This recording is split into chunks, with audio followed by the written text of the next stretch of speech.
Bora, bora, meus caros. Promessa feita é promessa cumprida, né? Eu prometi para vocês que nós falaríamos sobre o catálogo de produtos sob uma perspectiva do que não funcionou, do que não deu certo, ou do que deu problema. E eu poderia trazer muitas empresas para falar aqui sobre esse tema, mas eu vou tentar trazer para vocês as coisas pontuais. Algumas questões relacionadas ao sistema em si, outras questões relacionadas às empresas e outras questões relacionadas a como conduzir este processo. Se você ainda não começou a fazer seu catálogo de produtos, já fica a dica que você está muito atrasado. Você está, não vou nem dizer atrasado, você já perdeu o trem, já perdeu a possibilidade de chegar na hora. Já deu ruim. Se você já começou seu catálogo de produtos e resolveu fazer sozinho, tome cuidado, porque existem algumas pegadinhas no meio do caminho, algumas situações que, se você não está alerta, se você não está todo dia ali, se você não acompanha as notícias, você pode esbarrar num problema. Tá? Então, o que a gente tem de questões de sistema? Hoje existem muitas ferramentas no mercado, e muitas mesmo. Ferramentas vinculadas a sistemas de comércio exterior, algumas a sistemas independentes, ferramentas de escritórios de despacho aduaneiro, de contabilidade, de advocacia, de consultoria. São ferramentas de origens diferentes, mas que fazem a mesma função. Elas te auxiliam para que você, em um único local, possa colocar todas as informações de todos os seus itens que vão ser inseridos no catálogo de produtos. Então, ao invés de você trabalhar com uma planilha de Excel somente, não vou dizer que dá para abandonar o Excel, porque isso seria uma inverdade, você pode trabalhar com várias ferramentas agregadas. Então, você coloca ali as suas descrições, vincula as suas NCMs. Existem ferramentas que são só o meio do caminho, que elas fazem a ligação entre o que você tem de informação e o sistema, ou seja, só fazem o upload da informação no sistema, tanto do detalhamento, da denominação e dos atributos da mercadoria, como da vinculação com o operador estrangeiro sendo especificamente o fabricante da mercadoria. Anota aí já, o operador estrangeiro é o fabricante da mercadoria, não é o exportador. Se você não conhece, existe inclusive um espaço no sistema para você declarar que não conhece o fabricante. E existem ferramentas que elas vão agregar algumas funcionalidades. Algumas revisam o NCM, algumas reescrevem a denominação, ou reescrevem o detalhamento, preenchem os atributos, algumas te alertam sobre inconsistências, e aí a gente vai trazendo camadas de TI, de IA que vão compondo. Qual que é a minha perspectiva em relação às ferramentas que existem hoje? Não existe ferramenta perfeita. Eu testei inúmeras ferramentas. Obviamente não vou nomeá-las aqui, porque eu acho que isso é uma avaliação individualizada e às vezes o que deu certo para mim não deu certo para você, e o que não deu certo para mim deu certo na sua empresa. Mas, de um modo geral, o que eu consegui verificar, as revisões de classificação, ou seja, de NCM, deixam muito a desejar. Então, essa é uma tarefa que eu não deixaria para as ferramentas, eu deixaria para os seres humanos. A descrição, e aí pensa lá na TEC, você já abriu uma TEC, digita ali no Google, TEC, Comércio Exterior, MDIC. Abre lá, clica, olha a quantidade de códigos NCM que existe nesse negócio. É uma variedade absurda, e dentro de cada código ainda dá para ter uma infinidade de formas de descrever.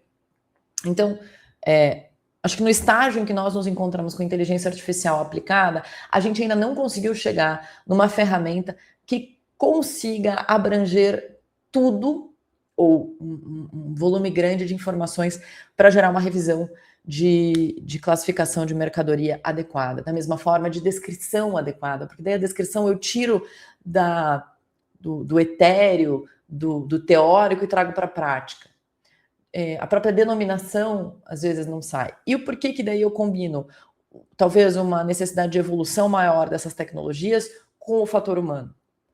Como eu já falei anteriormente, se você não sabe descrever a sua mercadoria, você não vai fornecer as informações mínimas necessárias para que essa ferramenta de TI, de IA, possa te ajudar. Então, fica aí a ressalva da importância do humano.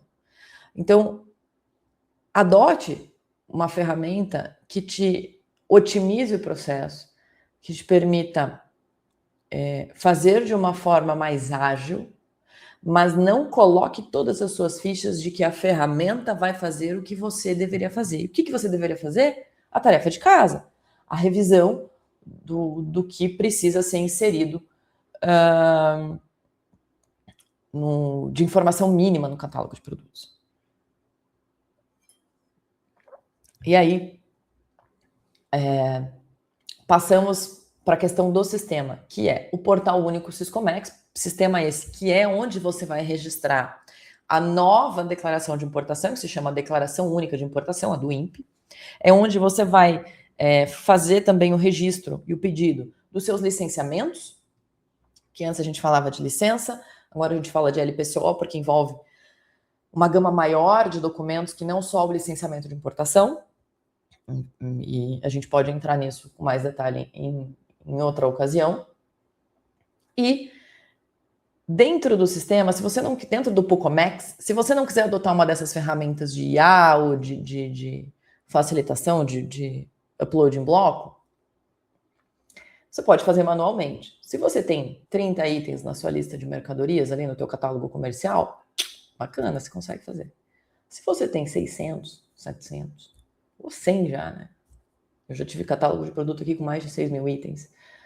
É praticamente impossível você fazer isso manualmente, porque vai te tomar um tempo que você poderia dedicar ao refinamento das informações, você vai ter um tempo absurdo só de preenchimento de sistema. Feita essa observação, o que dá errado no Pucomex? Eu já fiz inúmeros catálogos de produtos aqui, assessorando clientes, revisando documentação, desde na fase pré-preenchimento, a fase de preenchimento é a fase de revisão. Quais são os maiores gargalos que a gente tem? Alterações simples no Portal Único Siscomex, como, por exemplo, editar um detalhamento de uma mercadoria ou alterar algum dado de um fabricante, a rua, o endereço que eu coloquei lá não está adequado, em tese, não deveria ter impacto no catálogo como um todo. Mas o que a gente já passou aqui? Eu já tive situação de o cliente alterar um dado do fabricante, por exemplo, mudar o logradouro, e quando ele salvou essa informação, alterou o catálogo dele inteiro. E aí assim, você fala, mas só aqueles que estavam vinculados ao fabricante, não. Sumiu o fabricante, o que estava como denominação mudou, o código interno do produto estava correto, mas a descrição era de um outro item. Começou a dar uma mistura de informações. E faço aqui, de novo, o lembrete. Não estou falando de mistura nas ferramentas privadas, estou falando direto no Portal Único Siscomex. Tive recentemente aqui uma situação de uma NCM específica que tinha um atributo não obrigatório, ou seja, uma característica que você poderia fornecer para o sistema e não era obrigatória. Houve uma alteração e se acrescentou um atributo obrigatório. Automaticamente o sistema desativou, ou seja, inativou todos os itens que o cliente tinha cadastrado para aquela NCM, porque o atributo obrigatório, que não existia antes, passou a existir, tinha que ser preenchido, porque senão o sistema não consegue processar. E o cliente não recebeu nenhum aviso de que isso tinha acontecido. Nada. Nenhum e-mail, nenhum alerta. Ele é optante, obviamente, do domicílio tributário eletrônico, nada na sua caixa de mensagens. Como que ele descobriu? No momento em que ele foi realizar o registro da operação, ele viu que aquele item, que é sempre assim, né? Por azar, era o item mais volumoso dentro do catálogo de produtos dele, estava desativado. E ele, com a mercadoria guardando o registro, não tinha como utilizar. Então deu um retrabalho absurdo. Retrabalho esse que, apesar de ter uma plataforma privada de suporte, teve que ser feito manualmente. Outro problema que a gente já enfrentou foi a questão do arquivo de backup. É possível que você faça o download, eu aconselho que você faça o download de um arquivo chamado JSON, que está lá disponível, que, em tese, ele é a cópia fidedigna daquilo que está inserido no catálogo de produtos. A gente já teve situações aqui de clientes que fizeram um download desse JSON, quando eles foram validar o JSON para ver se o que estava lá era efetivamente o que tinha sido colocado em sistema. Eles descobriram que, por exemplo, no detalhamento da mercadoria, em que havia um texto ali de 2.000 caracteres, o JSON só tinha trazido 200 caracteres. Então, o resto do detalhamento tinha sido perdido. Já tive situações em que o JSON trouxe o código interno trocado. Era de uma mercadoria, veio com o de outra. Então, são muitas falhas. E isso é muito preocupante, porque esse sistema ele foi feito a partir de uma lógica de conformidade, de compliance. Em tese, ele é para ser uma ferramenta de facilitação. E para algumas empresas, ele tem dado muita dor de cabeça, um investimento de um tempo excessivo para, não o preenchimento já tinha sido feito, mas para acompanhamento e a manutenção desse sistema. Eu já tive a situação de catálogo feito, tudo certinho, e quando o cliente foi entrar para só conferir um item específico, o catálogo inteiro tinha sumido. E aí a gente ficou horas procurando onde é que estava o catálogo que não aparecia para o gestor do catálogo de produtos. Graças a Deus nós conseguimos resolver, mas são essas e outras situações que trazem uma insegurança muito grande, que colocam, ao invés de uma sensação de agilidade, de atualização, de modernização, trazem a sensação de que é uma armadilha, de que é uma ferramenta que vai ser utilizada de uma forma obscura. Então, o meu conselho, diante de todos esses problemas que eu já vivenciei, aqui estou falando só um pouquinho para vocês, existem outras situações, algumas mais graves,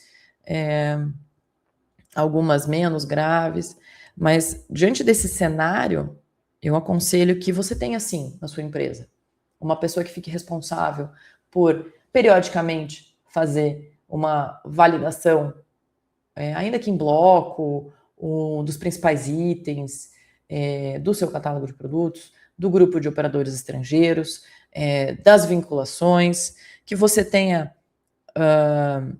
um suporte de uma assessoria, de uma consultoria, que possa te direcionar quando você recebe uma notícia de uma desativação, ou de uma exclusão de um atributo, ou alguma notificação mais séria. Que você entenda que isso é algo que você vai ter que incluir na sua rotina empresarial e que faz parte desse novo formato do comércio exterior. Eu faço votos de que a gente consiga simplificar muito isso e que todas as dores de cabeça que nós estamos tendo, ou já tivemos até agora, não perdurem. Mas lembrem-se, o catálogo de produtos, ele é estratégico, porque ele fala do que é o seu negócio, da base. Não deixe que outras pessoas resolvam ele para você. Tome isso nas mãos, crie uma equipe estratégica interna para apadrinhar esse projeto e conte com consultorias que consigam dar vazão de uma forma individualizada para essa ferramenta. Não deixe para fazer em cima da hora. Como eu falei, se você ainda não começou, você já perdeu o bonde faz tempo, tá? Então corra atrás. A nossa equipe aqui no escritório está sempre à disposição. A Comexin também tem uma equipe e tem algumas ferramentas que podem ajudar. Mas tem outras no mercado também, tem outros consultores. Não deixem de se cercar de pessoas que têm capacidade técnica e não joguem nas costas de externos aquilo que é sua responsabilidade pelo seu negócio. Combinado? A gente volta a falar desse tema, sobre outros detalhes e sobre outra perspectiva em breve, e eu espero que a gente consiga chegar na melhor solução e talvez num checklist aí que você possa aplicar para o seu negócio de uma forma contínua e que te traga mais agilidade. Beleza? Até mais!